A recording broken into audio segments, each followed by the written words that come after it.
नहीं, देखिए, मैं सबसे पहले हमारे गठबंधन के जितने भी टॉप लीडरशिप हैं, चाहे लालू जी हो या अपना राहुल गांधी जी हो और तेजस्वी जी हो, तमाम सभी साथी को मैं धन्यवाद देता हूं कि आज उन्होंने औपचारिक ऐलान कर दिए हैं कि बिहार में अति पिछड़ा मल्लाह का बेटा सरकार बनने के बाद डिप्टी चीफ मिनिस्टर होंगे। इसके लिए मैं सभी को धन्यवाद देता हूँ।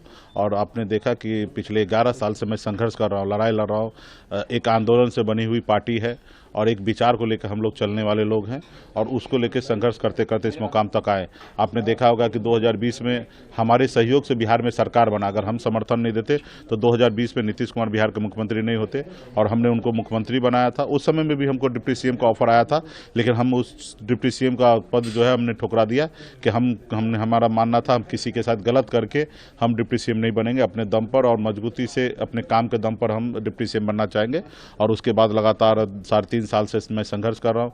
आपने देखा कि किस तरीके से भारतीय जनता पार्टी हमारे विधायक को खरीद लिए, हमें वो सरकार से बाहर कर दिया जो सरकार हमने बनाया था, लेकिन हमारा हौसला नहीं टूटा और हम मजबूती से लड़ाई लड़ते रहे। पूरे बिहार में निषाद समाज के सभी उपजाति, चाहे वो बिंद, बेलदार, नुनिया, मला, चाहे तियर, बनपर, गोरी, केवट, सभी लोगों ने हाथ में गंगा जल लेकर संकल्प लिया था कि भाजपा को उखाड़ फेंकेंगे।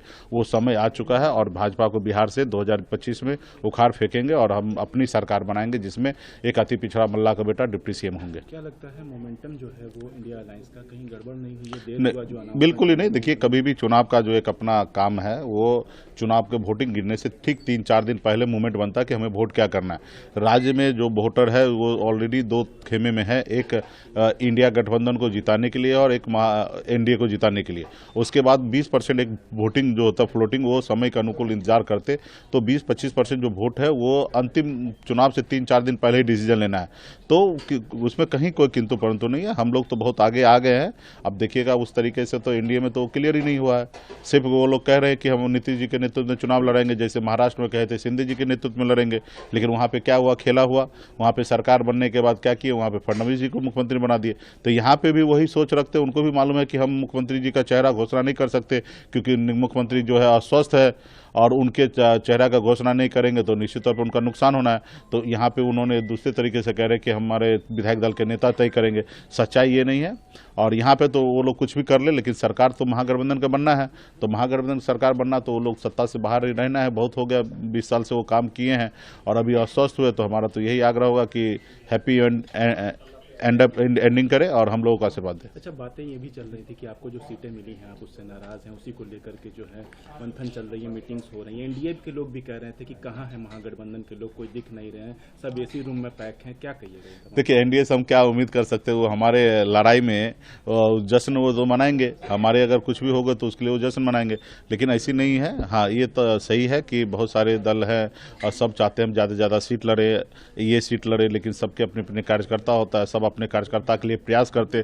इसके लिए थोड़ा सा विलम्ब हुआ है, लेकिन अंत जाके सब सेटल हो चुका है और हम महागठबंधन मजबूती से चुनाव लड़ने के लिए जा रहे हैं। आपको जो उप मुख्यमंत्री का ऐलान किया गया, फेस बनाएगा, क्या लगता है इससे कांग्रेस में नाराजगी नहीं होगी क्या? बिल्कुल ही नहीं। कांग्रेस के लीडरशिप के द्वारा ही घोषणा हुआ तो उस पर कोई नाराजगी नहीं। अगर ऐसी होता तो घोषणा ही नहीं करते, तो कहीं कोई लड़ाई नहीं है। आपके कुछ कैंडिडेट्स के जो है वो नामांकन भी रद्द हुए हैं, क्या कहिएगा इस पर?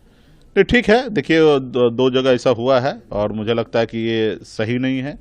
चुनाव आयोग को जो इस पे गंभीरता से देखना चाहिए। महागठबंधन के प्रत्याशी है। स्क्रूटनी का मतलब क्या होता है? स्क्रूटनी का मतलब होता है कि कहीं अगर कोई चीज़ में कमी रह गया, कोई डॉक्यूमेंट जमा रहने में या चीज़ें में, अगर आप उस समय रहते हुए अगर वो आपको उपलब्ध नहीं करा देते तो फिर आप उसको कैंडिडेट को नाम को रद्द कर सकते। हाँ, अगर वो कोई चीज़ ऐसा जिससे समाज में खतरा हो या उन अपने संपत्ति को छुपा रहे या कोई केस छुपा रहे, तो इसके आपत्ति में आप उनके नामांकन जो है रद्द कर सकते। एक छोटे छोटे चीज़ को, मानवीय भूल को अगर देखते हुए अगर आप रद्द कर रहे हैं तो मुझे लगता है ये देश के लिए, लोकतंत्र के लिए सही नहीं है। अब 5-5 साल तक कार्यकर्ता मेहनत करते हैं, तैयारी करते हैं और ऐसे समय में आप सिर्फ एक मानवीय भूल के कारण अगर उनको आप नॉमिनेशन को रद्द कर दे रहे, तो ये सही नहीं है। तो फिलहाल वहाँ पे हमारे जो लोकल जो हैं निर्दलीय के तौर पे हमारे प्रत्याशी है, उनको हम लोग मदद करके जिताएंगे। आखिरी सवाल है, कितनी सीटें जीतेगा महागठबंधन? 150+ सीट जीत के हम लोग अपनी सरकार बनाएंगे।